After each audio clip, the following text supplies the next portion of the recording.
A crucial challenge awaits Imran Khan in Saudi Arabia. The Pakistani Prime Minister is at the center of a simmering geopolitical conflict that could well change the course of the Middle East forever. Imran Khan has been asked to mediate between Saudi Arabia, the US and Iran at both US President Donald Trump and Saudi Crown Prince Mohammed bin Salman's request. Remember, Imran Khan had met Donald Trump on the sidelines of the annual UN General Assembly session in New York in September. Khan had said that he had been in Saudi Arabia before New York and had spoken with Prince Mohammed bin Salman, who also asked him to talk to Hassan Rouhani, the Iranian president. An already tense relationship between Iran and the US has worsened over the past year, with the US blaming Iran for an attack on the world's biggest crude oil processing facility in Saudi Arabia on the 14th of September. Iran, however, has denied involvement. Yemen's Iran-aligned Houthi group, which has been fighting the Saudi coalition, has claimed responsibility. Sanctions following the US's withdrawal from a 2015 nuclear pact with Iran has not helped either.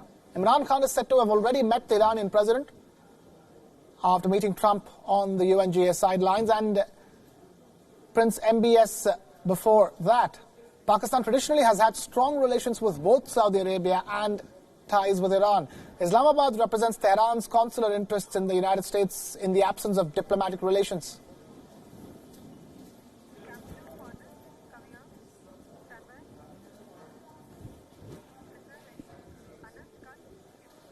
WION's Pakistan Bureau Chief Anas Malik joins us live from Islamabad. For more on that, Anas, talk to us.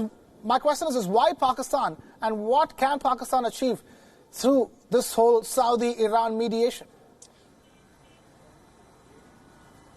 Well, first thing first, Krishna, the Pakistani Prime Minister Imran Khan, now what I can confirm from diplomatic sources is that the top-level diplomatic sources say that the Pakistani Prime Minister is scheduled to visit Iran and Saudi Arabia both by the end of this week or as early as the start of the coming week. Now, that is confirmed. It can either be Sunday, Monday or Tuesday between these days that the Pakistani Prime Minister will embark on this shuttle diplomacy, as what is being called, something that Henry Kissinger had been doing. Now, why Pakistan chose to do this, or why Pakistan has been dragged into this? Primarily because Pakistan shares a porous border with Iran and it enjoys very good relations with Saudi Arabia as well. And given that Pakistani Prime Minister Imran Khan's policy has been that he has been anti-war, he wants regional stability.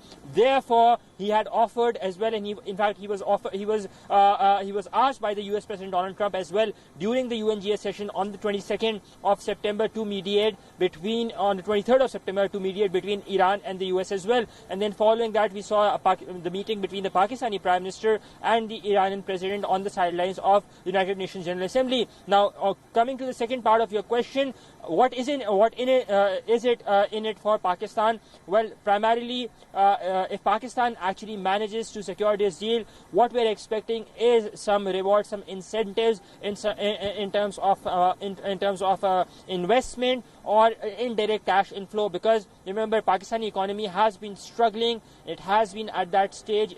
Pakistan is facing a cash crunch. Given Pakistani Prime Minister's position that he has been anti-war, this gives that very soft corner or leeway in order to negotiate and get these two stakeholders across on the table, so that regional peace can be attained and probably Pakistan can somehow benefit from this. Yes, Krishna. Anas Malik joining us live with an update straight from Islamabad. Thank you, Anas, for being this here on WION Dispatch. Away from that, for the first time in decades, Iranian women will be able to enter a football stadium in the country. Iran had barred female spectators from football and other stadia for around 40 years. FIFA had threatened to suspend the Islamic Republic over its controversial male-only policy. Last month, the World Football's governing body had ordered Iran to allow women access to all stadia without restrictions.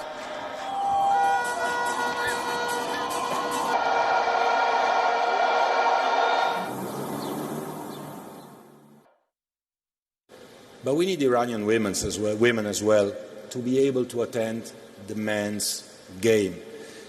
And we need to push for that with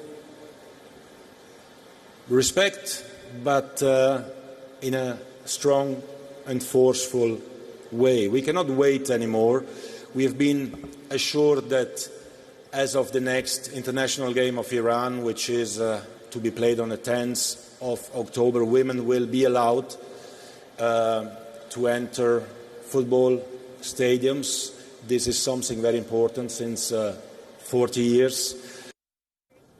The directive came after a fan dubbed Blue Girl died after setting herself on fire in fear of being jailed for dressing up as a boy in order to attend a match.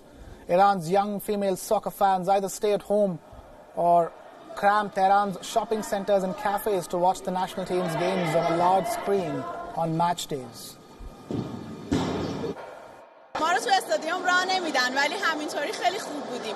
اصلا مردم نه حرف نامناسبی میزدن نه کنار همدیگه بودیم خیلی هم اوکی بازی رو نگاه کردیم. معتقد هستیم که زنان میتونن در ورزشگاه حضور داشته باشن و شما هم میپذیرید که عده‌ای هم در جامعه نگرانی داشتن از این حضور. After years of sneaking into stadiums disguised as men, women have finally been given approval to enter the national stadium to watch their country take on Cambodia at the World Cup qualifier tomorrow. But not everyone is happy with the decision. The religious conservatives have called for the resignation of the country's sports minister following the move.